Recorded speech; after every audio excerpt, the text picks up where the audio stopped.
From having a headache because you don't know how to text her, or worrying because why isn't he answering, to you're now in a relationship but you doubt if you should stay with that person anymore. Modern dating has left many singles burnt out and in pain. But it shouldn't feel that way. In fact, love shouldn't be painful.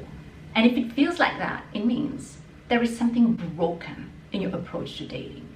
I know this because I am single over 30 who has made several mistakes in her 20s. I've learned the hard way. And so now I'm going to share with you 3 ways to simplify your dating life. First, let's talk about the main issues that make dating hard. The primary issue is that you do not date respectfully to your human nature. You lack respect for your body, mind, spirit.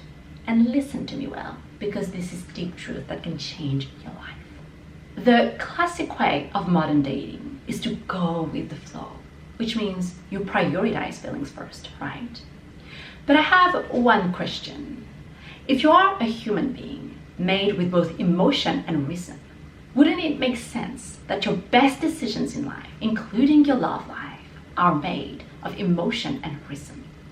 That the healthiest way of dating is made with logic beyond feelings. And so the question is, do you have criteria to filter your ideal partner in your decision making, so you avoid wasting time 3 months, 1 year, 3 years, maybe 10 years with the wrong person that is actually far from your ideal, in a relationship that will eventually end up in a breakup, which will further delay your best relationship? So the first key to ease your dating life is set criteria that will act like filters in your love decision-making process. So you use logic first to protect your heart. The second problem that makes modern dating hard is digital communication. We have never used our phone that much than in the era of modern dating. You meet a girl, you exchange your phone numbers, you start flirting with her by text, wondering, should I add this emoji or not? Or will she misinterpret it? And on her side, is he actually into me? Or am I wrong?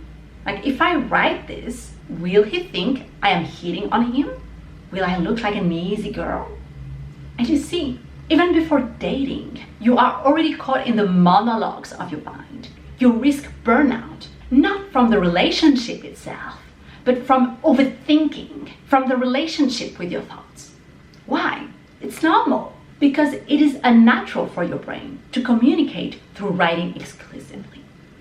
You were designed, human being was designed to communicate face to face with both verbal and nonverbal cues. But in the absence of body language, your brain tries to guess, to interpret. And this, what I'm sharing with you, this is knowledge that comes straight from my brain and personal experience. Your brain is trying to make up the intentions of the other person to compensate for the lack of nonverbal communication. So what is the solution here? Boy, stop being on your phone and in your head. Meet her in real life.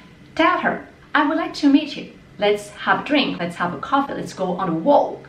So you restore the bridges of natural communication. Because when you align with your human design, things are easier, including dating. And last but not least, the problem that makes dating hard is, I've learned this the hard way years ago when I met with this Prince Charming. He was handsome, brilliant. I thought he was the man of my life. I thought.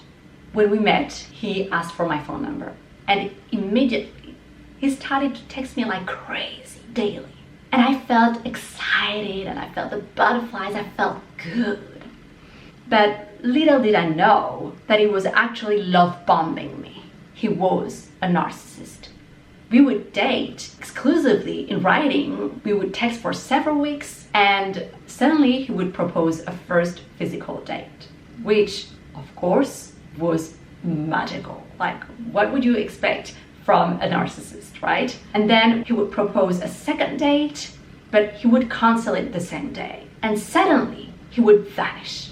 And I'm like, okay, what did I do anything wrong?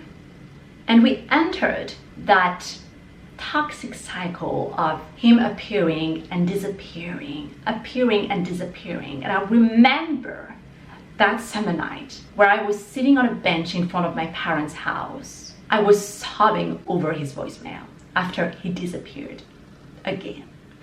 I said something like, "I'm sorry." And because I am very creative, I surf on the wave of pain. I left a poem on his voicemail. How cute and naive that was from me. And I forever remember this moment because it was so charged with emotion. I recorded to study myself, and I discovered that I had one issue, is that I lacked boundaries and standards. That event has helped me set a new standard for myself, to protect myself. A man should be worthy of my vulnerability, of my emotional intimacy. So protect your heart by setting standards, because every emotional connection that you make carries the potential for a heartbreak, which again will cost you your best relationship and marriage. So if you do want to incur more delay in your love life, set clear criteria that will act like filters for your love decision-making process. Standards, boundaries, and prefer physical encounters over texting dating. Now, if you are done with the overwhelm of dating and you are ready to move from confusion to clarity, from stress to peace, I have created a roadmap for high-achieving singles who are serious about finding love that aligns with them, with their goals, lifestyles, and ambitions. Go in the description box below.